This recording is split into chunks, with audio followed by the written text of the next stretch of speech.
ఈరోజు 20 సీట్లు ఉన్న కేరళకు 80 సీట్లు ఉన్న ఉత్తరప్రదేశ్కు అంతరం 60 సీట్లు. ఈరోజు 50% పెంచితే కేరళ 30 సీట్లు అవుద్ది, ఉత్తరప్రదేశ్ 120 సీట్లు అవుద్ది. ఇప్పుడు 30కి 120కి అంతరం 90 సీట్లు. అంటే ఈరోజు కేరళకు ఉత్తరప్రదేశ్కు ఉన్న గ్యాప్ 60 సీట్ల బదులు 90 సీట్లం అవుతుంది. ఇప్పుడు దూరం ఉంది, అప్పుడు అగాధం ఏర్పడుతుంది. పాలిటిక్స్లో అటల్ బిహారీ వాజ్పేయి గారి ప్రభుత్వం ఒక్క ఓటుతో ఒక సీట్తో పడిపోయింది. ఒక్కొక్క సీటు ఎంత కీలకమైంది. ఈరోజు తెలంగాణలో 17 ఉన్నాయి, ఉత్తరప్రదేశ్లో 80 ఉన్నాయి. ఈరోజు మన గ్యాప్ వచ్చేసి 63. రేపు ఇది పెంచినప్పుడు మనకేమో 26 అవుతున్నాయి, ఉత్తరప్రదేశ్కు 120 అవుతున్నాయి. అప్పుడు 94 సీట్లు మనకు ఇద్దరికి మధ్యలో అంతరం అవుద్ది.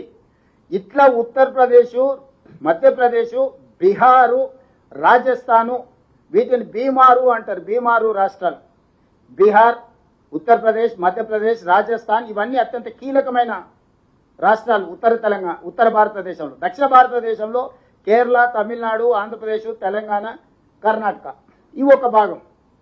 ఈరోజు మనం ఈ రాష్ట్రాలన్నీ కలిసి పాండిచ్చేరితో సహా 130 సీట్లు ఉన్నాయి. 543లో 130 సీట్లు మనకి తీసేస్తే 413 సీట్లు వాళ్ళ దగ్గర మిగులుతున్నాయి. ఈ రెండింటి మధ్యలో ఈ రోజు ఉన్న తేడా 412 సీట్లు మనకు వాళ్లకు ఉన్న మధ్యలో తేడా. ఈరోజు సీట్లు పెంచితే మనం 195 అయితే 50% పెంచితే 130 సీట్లు ఉన్నాయి. ఇక్కడ కేరళలో 20, తమిళనాడులో 39, పాండిచ్చేరిలో 1, ఆంధ్రప్రదేశ్లో 25, తెలంగాణలో 17, కర్ణాటకలో 28. ఇవన్నీ కలిపితే 130 సీట్లు. 50% పెరిగితే మనం 195 అవుతాం.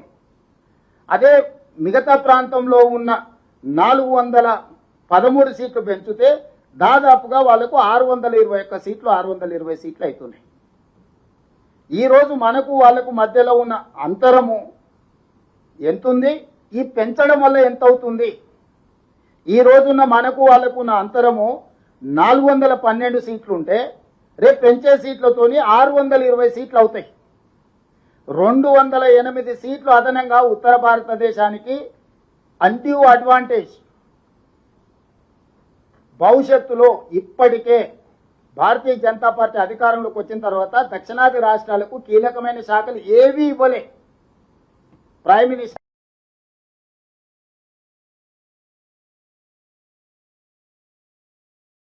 తీసుకుంటే ఒక ఆర్థిక శాఖ మాత్రమే దక్షిణాది రాష్ట్రాలకు ఇచ్చిండ్రు.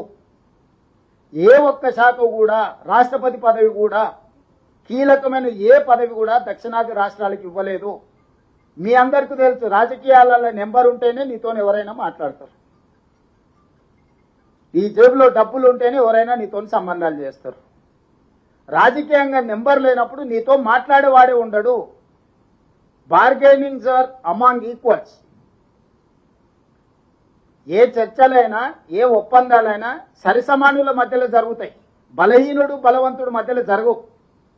ఈరోజు దక్షిణాది రాష్ట్రాలను అత్యంత బలహీనంగా ఉన్నాం. ఇప్పుడు అత్యంత బలహీనులుగా మార్చి బలంగా ఉన్న ఉత్తరాది రాష్ట్రాలను శక్తివంతంగా మార్చి రాజకీయంగా, అసలు రాజకీయంగా మనల్ని ద్వితీయ శ్రేణి పౌరులు చేయడానికి ఆ ఉత్తరాదిలో ఉన్న 5-6 రాష్ట్రాలు కలిస్తే 410 సీట్లు అనేవి అక్కడనే అయిపోతాయి.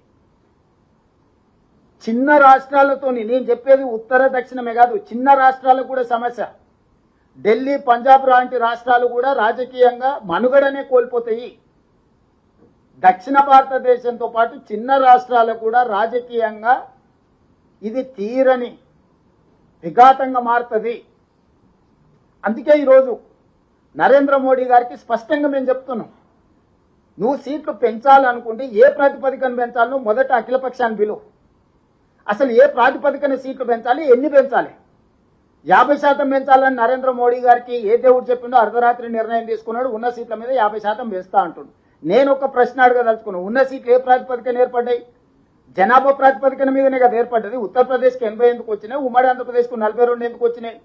ఆ రోజు ఉత్తరప్రదేశ్లో జనాభాను లెక్క తీసుకున్నప్పుడు అక్కడ 80 వచ్చినాయి, ఉమ్మడి ఆంధ్రప్రదేశ్లో జనాభాను తీసుకుంటే ఇక్కడ 42 వచ్చినాయి.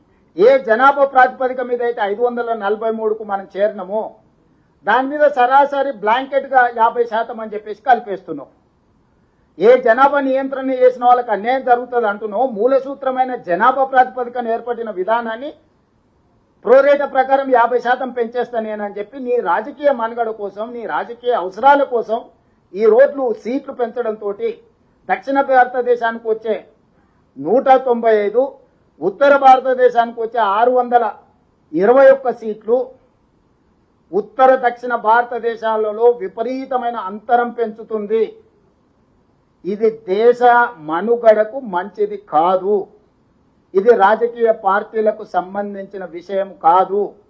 ఇది దేశ ప్రజలకు సంబంధించిన విషయము.